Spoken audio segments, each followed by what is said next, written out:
Unfortunately, the clock doesn't wait for nobody, so we're going to get started and let folks filter in. But we've got things to do, so we're going to get started. Couple of things I want to be mindful of. Today's Family Sunday and Communion, so we'll be mindful of that. Also, we'll have a very brief church business meeting after the service this morning. And we had to add a special item on there. We had a sewer line failure on the backside of the building. Luckily, the bid came in a lot cheaper than I thought it was going to be, but we'll have to vote to approve that. So that'll be on the agenda as well this morning. Don't forget about the baby shower for Amanda Madison, which is on January 10th, and that'll be taking place at noon. And then I forgot to put out that gift card bouquet sign up. But I'll try and take care of that between services so that we can get that done, okay? Man, I thought I printed that, though. Sometimes I think I do things, Judson, that I don't. So there's all things happening. Regular service schedule today and next week. We obviously are taking a winter break from Wednesday nights, but we've talked about that before. So I think that's all the things going on, as well as, Lord willing, excuse me, Lord willing, next Sunday, we will have a table set up, selling some different reading material for you in the new year.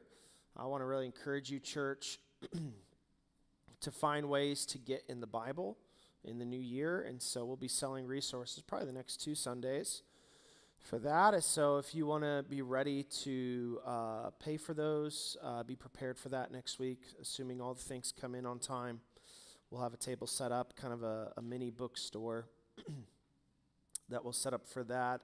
There'll be a lot of options, men's options, ladies' options, cheap and still pretty cheap options. And so there'll be a lot of opportunities there for you to get in the Word and have some good devotional material for the new year, okay? I think that's all the announcements for today. I'm going to read a prayer letter for one of our missionaries.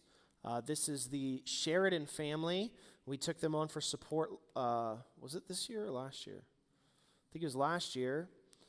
And really stellar missionary family, and they are gearing up for a large outreach in the next few days, I believe, starting on January 29th or December 29th. So I'm going to read their prayer letter, and then Rick is going to pray for them, but then we'll also talk about some other prayer requests before we have Rick pray.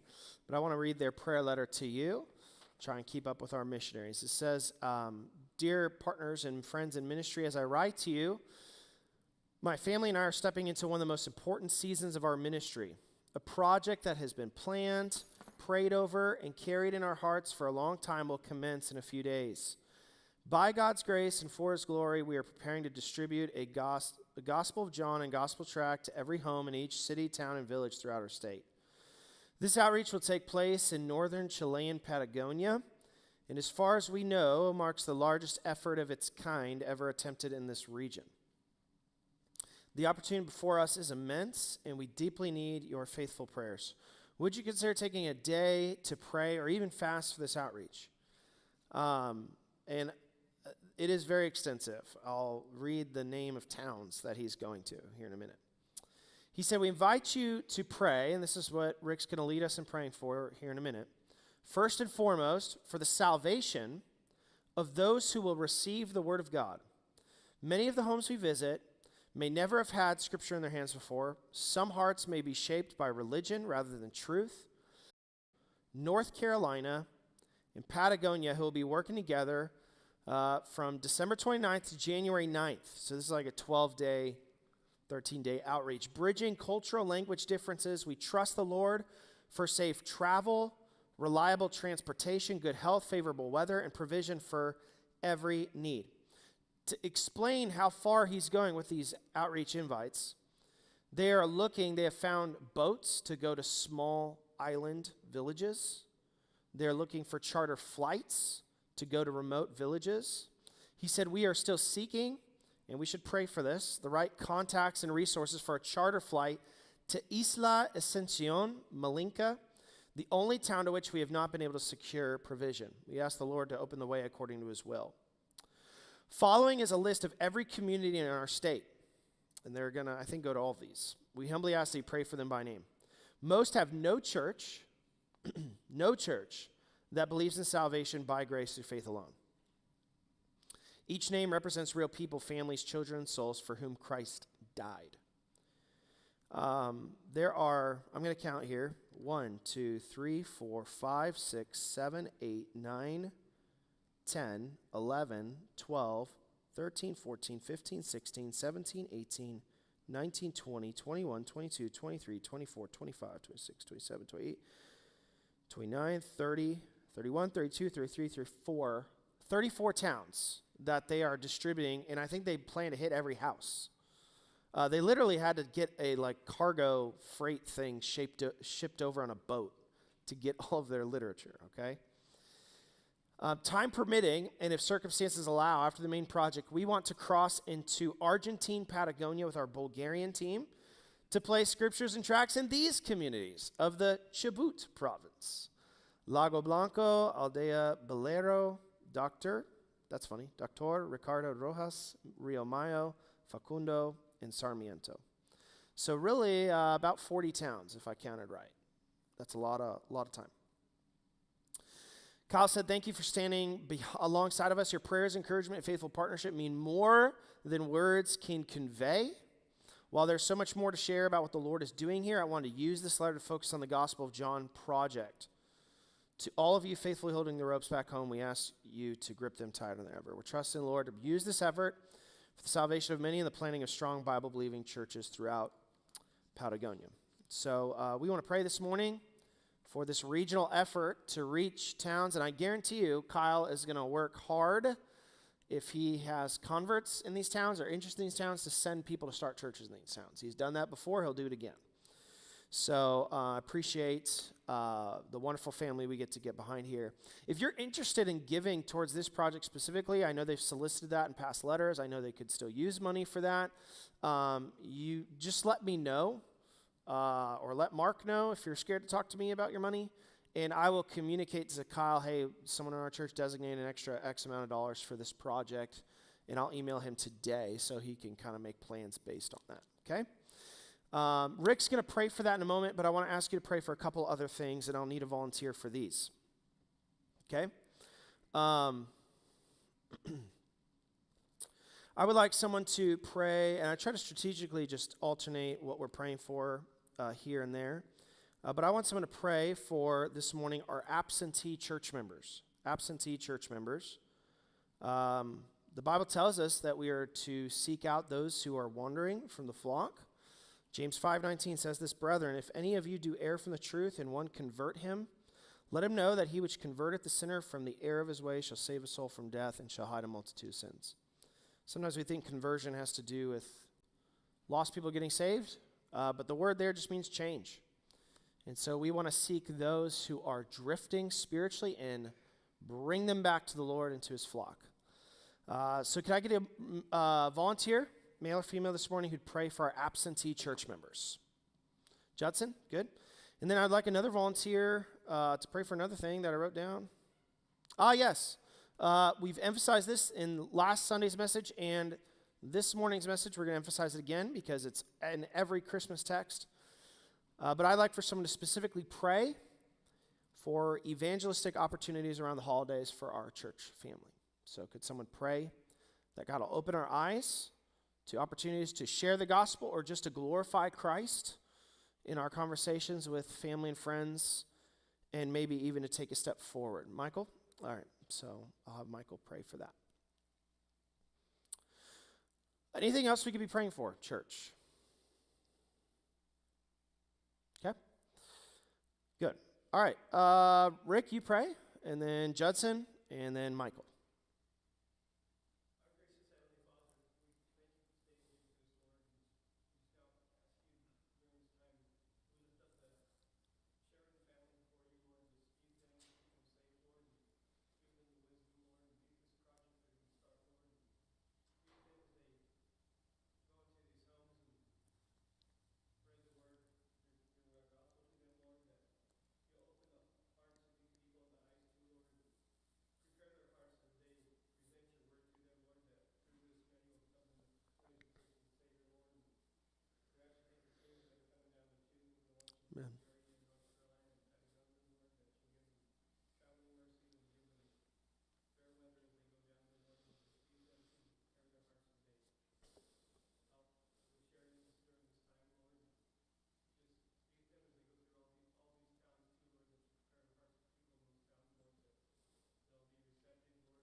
Amen.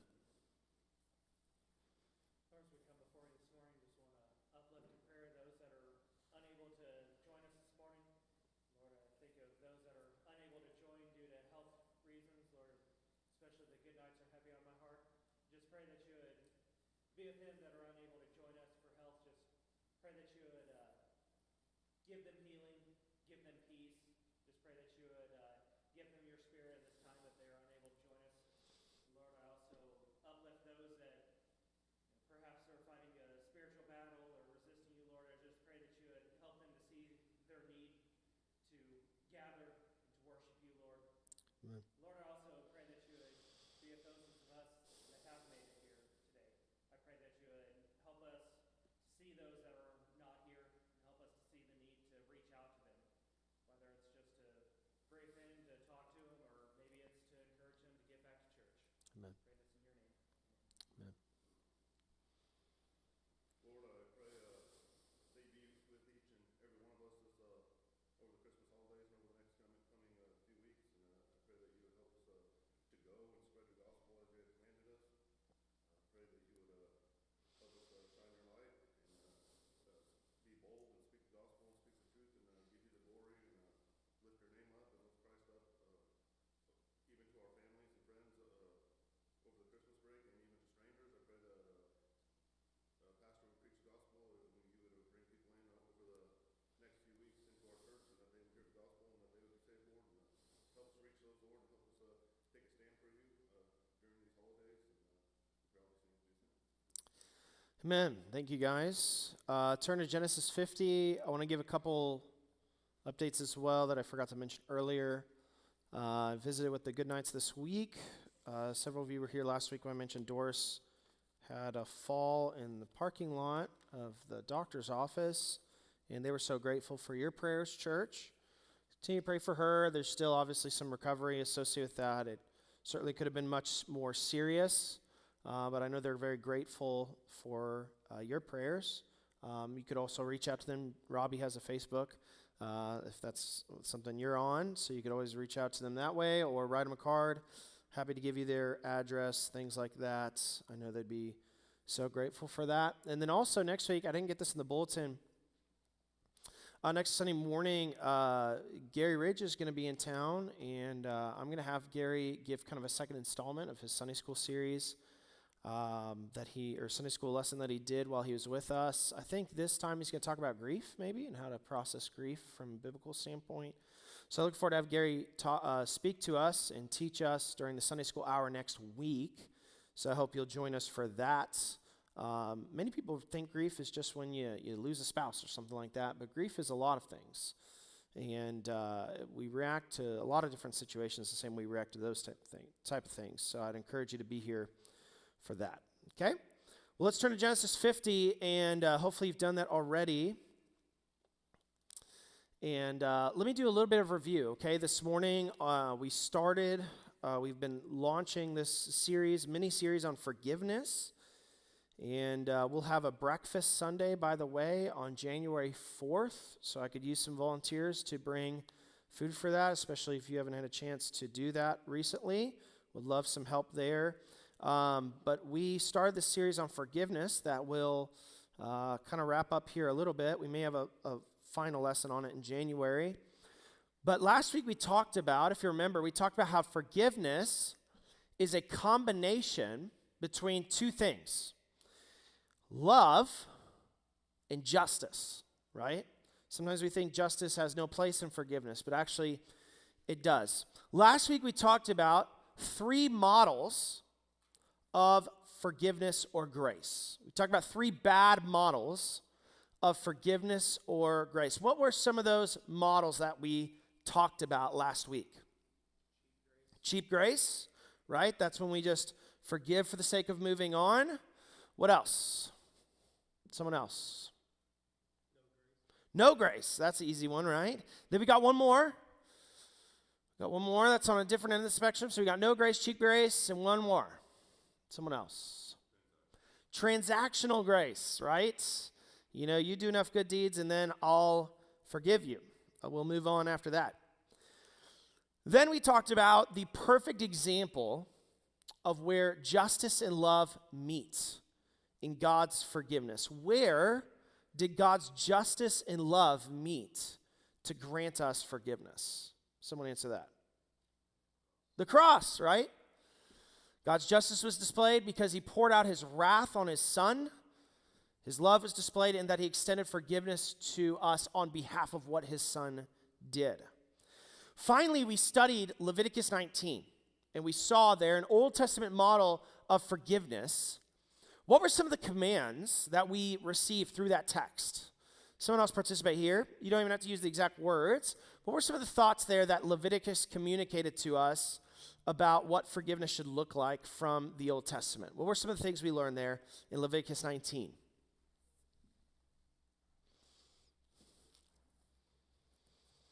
Some of you who've chosen not to participate now are going to be awkwardly sitting there until you do. So, what else? What are some commands we saw about forgiveness?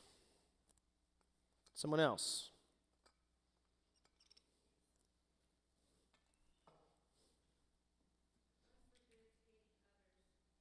Say that again. Yep, so we can't hate others. Good. So there's this heart element that the Old Testament is dealing with. What else did we see there in Leviticus 19? Someone else? I think we're in 17 and 18 of Leviticus 19. What else do we learn about?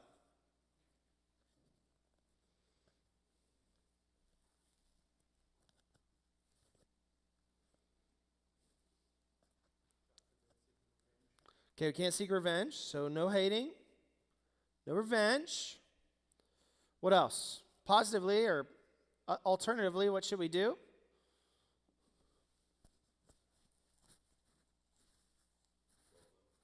Love them, yep. So that's the classic text. Where did Jesus get this command to love your neighbor? That's in Leviticus 19, believe it or not. You know Leviticus is pretty practical. So love your neighbor, and then there's one more positive one. What else should we do when our neighbor offends us? Leviticus talks about. Should we ignore and move on? What should we do when they wrong us? Confront them, that's right. We confront them. Literally in Leviticus, it says to rebuke them, right? And if we don't rebuke them, it says that there will be sin on our account. It's pretty serious, right? So today, as we think about forgiveness, I want to answer two questions, okay? Number one, I think some of us are hesitant to forgive because we misunderstand forgiveness. So maybe one way we could ask this question is, what is forgiveness not? That's bad grammar, but you'll forgive me, hopefully. What is forgiveness not like? What are some of the things that we are not called to do when we're called to forgive? I want to answer that this morning. The other thing is that I think for many of us, let's just think about this together. I think one of the reasons that it's hard to forgive is it feels impossible. So I want to give you some ways you can find strength to forgive somebody. Where is our forgiveness rooted, right? What are some mindsets, some beliefs that we have to embrace that will allow us to give forgiveness in the very radical way that the Bible calls us to do, okay? So here's the first thing. I want to talk about misunderstandings of forgiveness, okay? Here's the first one. Forgiveness is not whitewashing. Forgiveness is not whitewashing. This is similar to what we talked about last week. Cheap grace, right? When we forgive, God does not call us to pretend that sin is not sin, right? God does not ask us in our forgiveness, though we are called to reconcile and treat other people in a way that is open, God is not calling us when we forgive to just ignore sin entirely, right? That's why the passage in Leviticus calls us to rebuke our neighbor, right? Number two, forgiveness is not just refraining from revenge. A lot of people think that you have revenge and you have forgiveness. But forgiveness is much more than just not doing something, right? Now, it's good to not seek revenge, right? We talked about that even in Leviticus 19. Some people believe forgiveness is just, hey, I won't harm you. I'm not gonna, take you to court. I'm not gonna spread this gossip all around town. But, their version of forgiveness is, well, I will treat you with coldness and bitterness to the day you die, right? That's not forgiveness. Number 3, forgiveness is not a way to weaponize mercy. What do I mean by weaponizing mercy? Biblical forgiveness is not taking the high road so that you can make someone else feel guilty. You know what I mean, right? This is a heart level thing. But there are plenty of people that their way of forgiveness is, they're going to treat people nice. And they kind of misuse that verse that Jesus talks about pouring coals on their head, right? And that's their attitude in the whole thing. Like, I'm the bigger man. Look at me. But that's not true forgiveness, right? Remember, we serve a God who is not impressed by outward appearances, right? We serve a God that sees your heart. Even when you're doing all the outside things correct, God still sees your heart. And so if our motive to forgive is simply to take the high road so that we can show how great we are and how dumb they are, that's not biblical forgiveness either. Number 4, biblical forgiveness is not abandoning justice. Listen very carefully. Many, even religious people, Christian people have misused forgiveness in this way. Forgiving someone does not mean that there are no consequences for actions. Forgiving someone does not mean that there are 0 consequences. I'm going to try and balance that out with the idea of reconciliation. But listen, if someone commits a crime, right, and you forgive them, that doesn't mean that you don't have an obligation to bring justice for a crime, right? Many people in the church have even, I read some stories this week that was really disturbing of pastors who, did some very evil, sinful things, and to try and cover up their tracks, they kind of used forgiveness to kind of guilt people into not bringing justice for legitimate moral evils done to people. This is not forgiveness. Forgiveness doesn't mean we abandon justice, because remember, God himself did not forgive apart from justice. Sometimes we can't seek justice, right? There's limits in our ability to bring justice about. Would you agree with that? We're limited in our ability to bring justice about for wrongdoing. And this is where we as Christians trust that God will bring final justice, right, for the things that we can't bring justice for. Similarly to this, forgiveness does not mean immediate trust. It doesn't mean immediate trust. Now, I want to argue that forgiveness, biblical forgiveness, must include an openness to reconciliation. I want to make sure we all understand this term, so I think it'd be helpful if someone here defined. In your own words, how would you define reconciliation? How would you define reconciliation? It's a big word.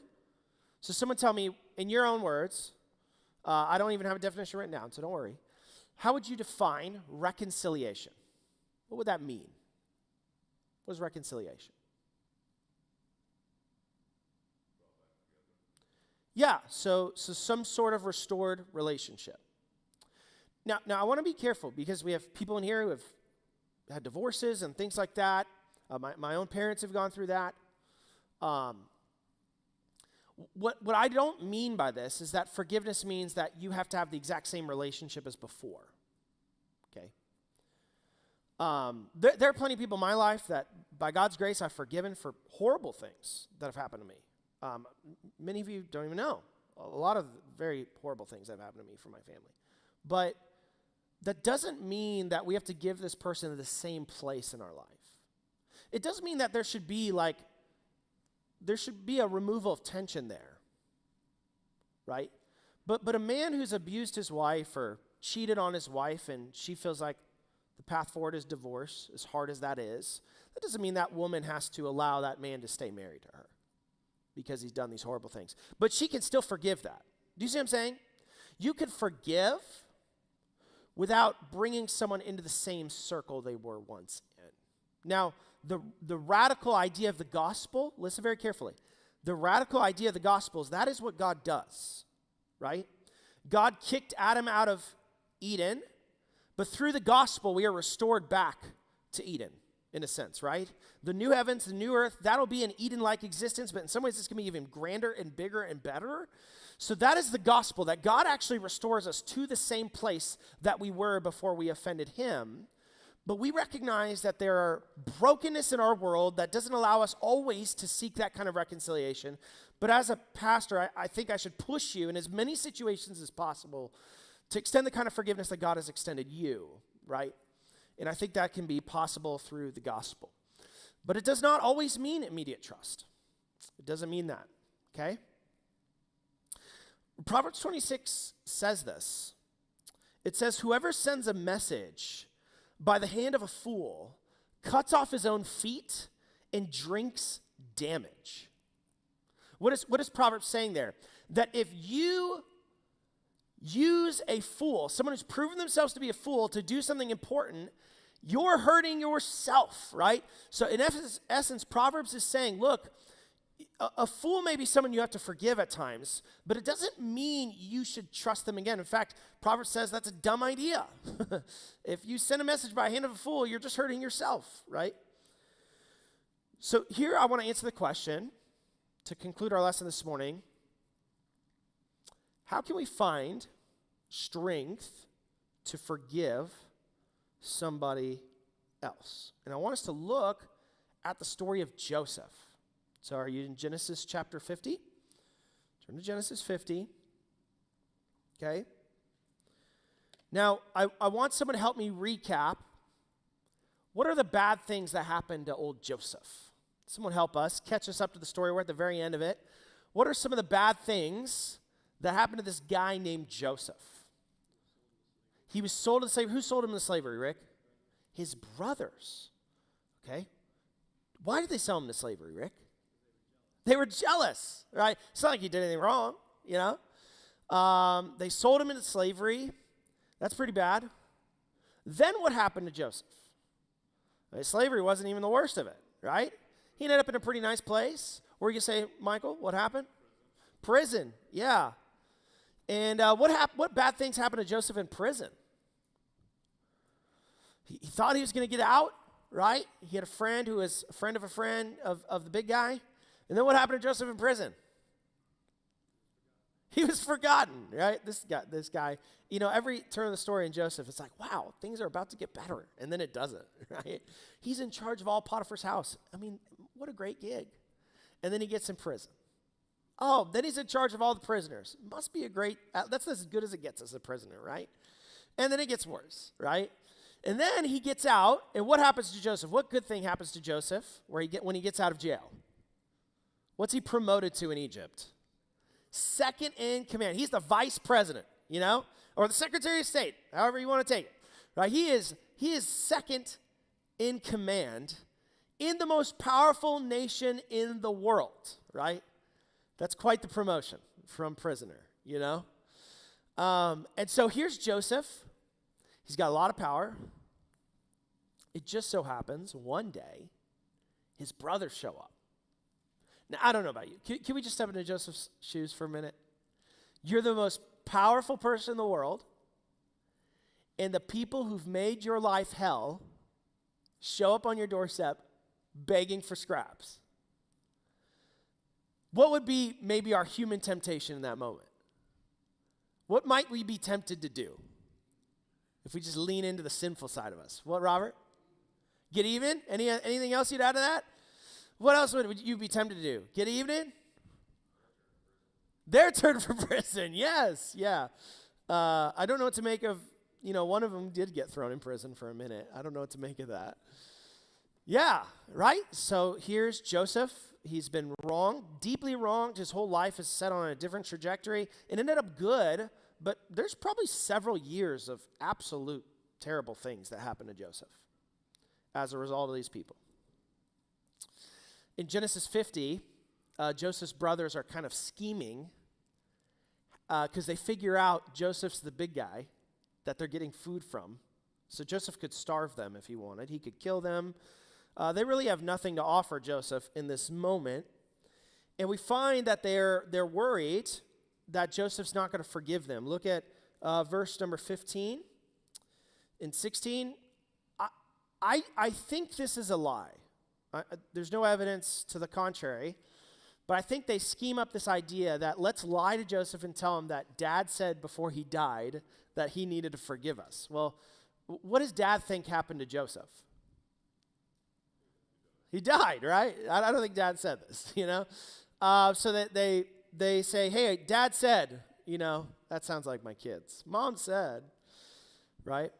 But then let's read what Joseph says. As they're asking forgiveness, they're trying to manipulate Joseph to forgive them. Joseph forgives them, but I want you to listen to his reasoning in his head, okay? So this morning, I want you to just get in Joseph's brain. And I think, church, that if you understand why Joseph forgave, maybe you can forgive. And I think this is instructive for us because Joseph's encountered, some of you have encountered some pretty bad stuff, I'm sure. I know some stories, I don't know all of them. But I would reckon Joseph's encountered something at least as bad as you. Is that fair? Okay. So let's see his mindset about this. Verse number 19. But Joseph said unto them, fear not, for am I in the place of God? But as for you, you thought evil against me, but God meant it unto good, to bring to pass, as it is this day, to save much people alive. Now therefore, he repeats himself, fear ye not, I will nourish you and your little ones. And look at the last part. He comforted them. And he spoke kindly unto them. This is fascinating. I think we find 3 lessons from Joseph's story that'll help you find strength to forgive and extend the kind of radical forgiveness Joseph gave. And I'm just be upfront with my sales pitch. Some of you have been hurt. You've been hurt by people who don't know they've hurt you. You've been hurt by people who do know they've hurt you. And I want you to keep in mind, forgiveness does not mean just moving on. But forgiveness does indeed at some point mean moving on in another sense. And that's hard. And I hope that what we'll talk about this morning can help you because you need it. Some of you I know need it. I can tell that there's bitterness in your life. And so I want you to be helped by this, as I've been helped.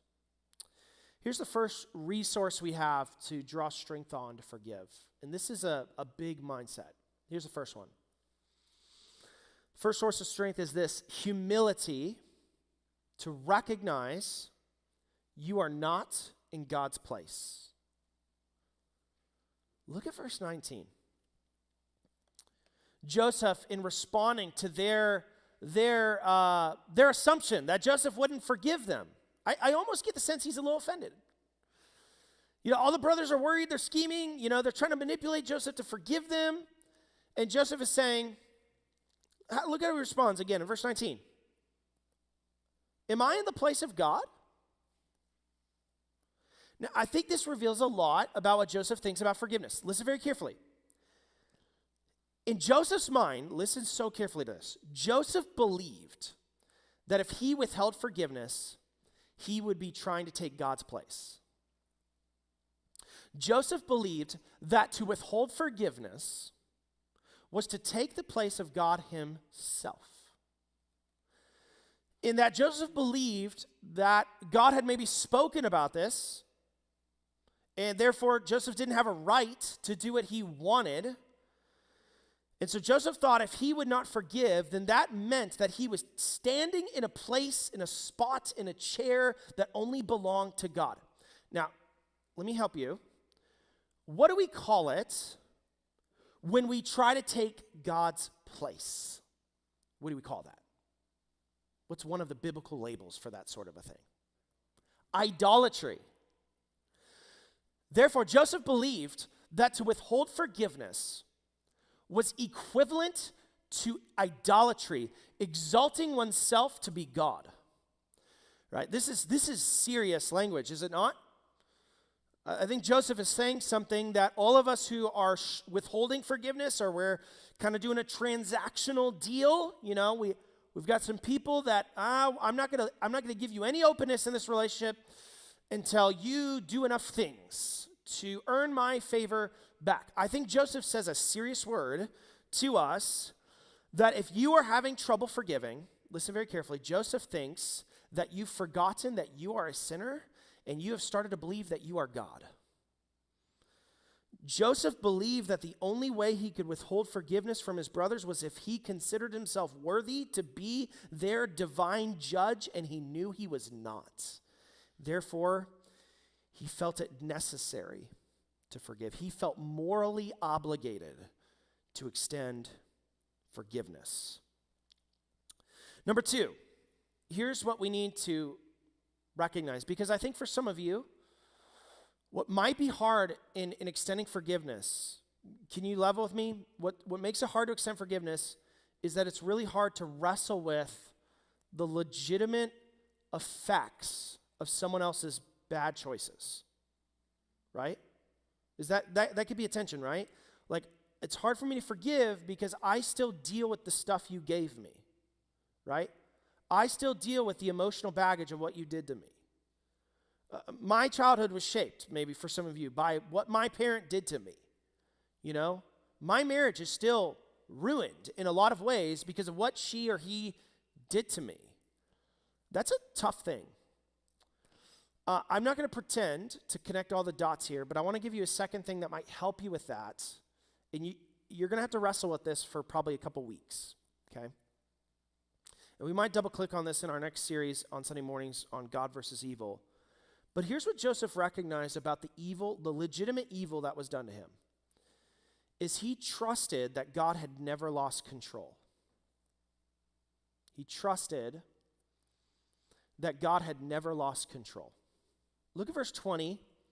I want us to carefully think about every word here, and we may do a deeper dive in a future sermon, because verse 20 is profound. Joseph says, "But as for you, you thought what?" Come on, church. You thought what? Evil. You thought evil against me, but God meant it unto what? Good. I want you to notice certain things. There's 2 halves to this verse. Both halves are really important. Okay? What I want you to notice is that there are 2 actors in one action. A lot of us think every action has one actor. Joseph shows us something about God and his sovereignty and how he works through human choice that we don't often recognize. With every action, there are 2 actors. 2 actors that relate to that same action in different ways. Okay? There's a very important pronoun in the second half of the verse that is it. We need to recognize what it is. It is the evil. Okay? The evil actions that his brothers did. What did his brothers do? Well, they beat him up, threw him in a pit, sold him to slavery, and lied that he was dead, right? So his dad wouldn't chase him down. That's a lot of evil. That's a lot of evil going on there. But what Joseph shows us is that one action, one party had different intentions than the other party. I want you to look, at first he says, "For you thought evil against me." So what I want you to notice about this is Joseph did not whitewash, right? Joseph called sin, sin. Listen very carefully. Just because good things happen from the sin doesn't mean Joseph called the sin good. Because God himself doesn't, right? Joseph is a good follower of Yahweh who believes that sin is sin and that his God is holy. And therefore, we should never whitewash sin. But, listen very carefully, our assessment of sin as evil does not negate our responsibility to forgive. Just because something is evil doesn't mean you have a free pass on forgiveness.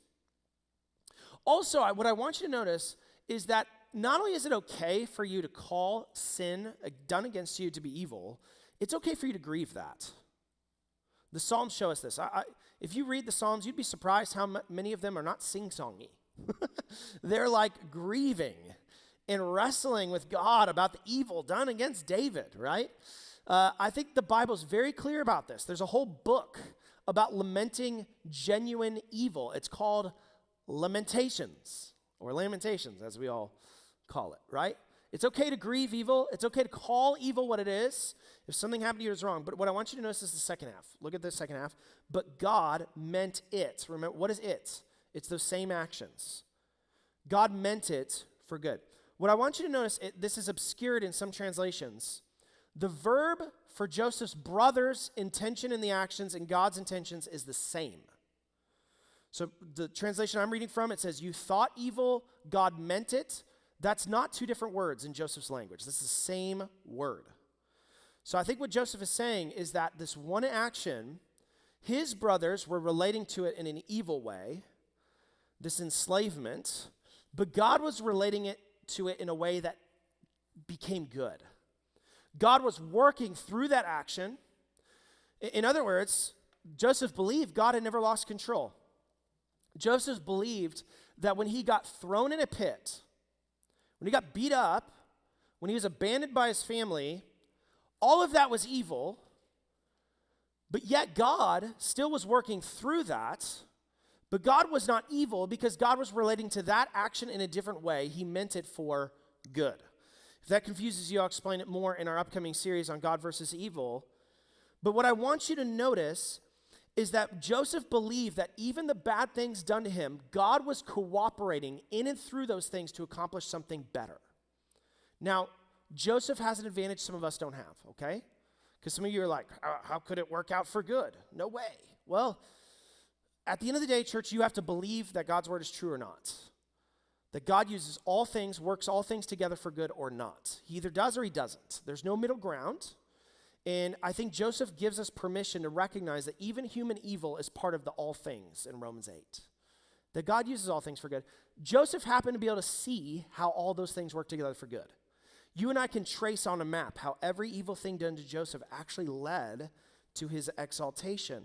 You and I can't always do that, so that's where faith steps in. But what I want you to recognize is that this passage is given to you so that you can trust God is in control. Here's the last thing I want you to recognize, and we'll have to skip ahead here, is that Joseph returned good to the offender even when he didn't feel good. Notice that Joseph immediately extended graciousness in action. Do you see that? He calms their fears, he comforts them, he speaks kindly to them, and he feeds them in verse 21. Here's what I want to tell you about forgiveness. Sometimes a lot of us withhold forgiveness until we feel like it. I get that. But what's dangerous about that is that your feelings are a bad standard.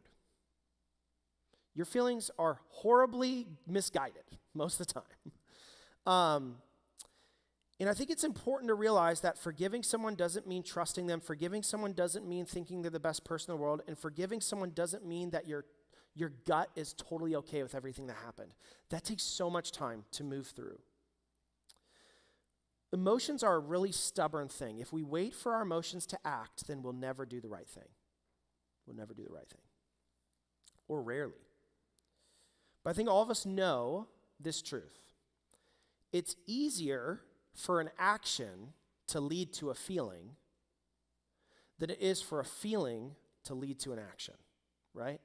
Some of you this week, during the holidays, you're going to be sitting around and you're going to be like, I need to get up.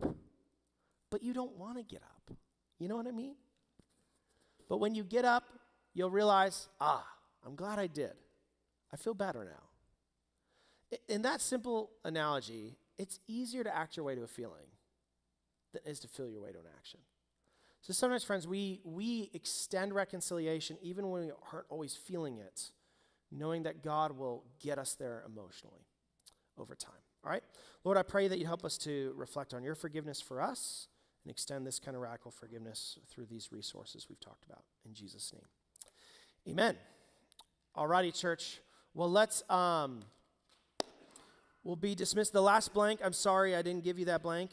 Forgiveness is the decision to treat someone the way God treated you. Okay? We'll talk about this more in the new year. Next week we'll have Gary Ridge, and then the week after that we'll have Breakfast Sunday, okay? So January 4th, Breakfast Sunday. If you'd like to bring something for that, let me know. All right, you're dismissed, church. Let's get ready for worship. Welcome our guests, welcome our friends, and we'll worship together this morning.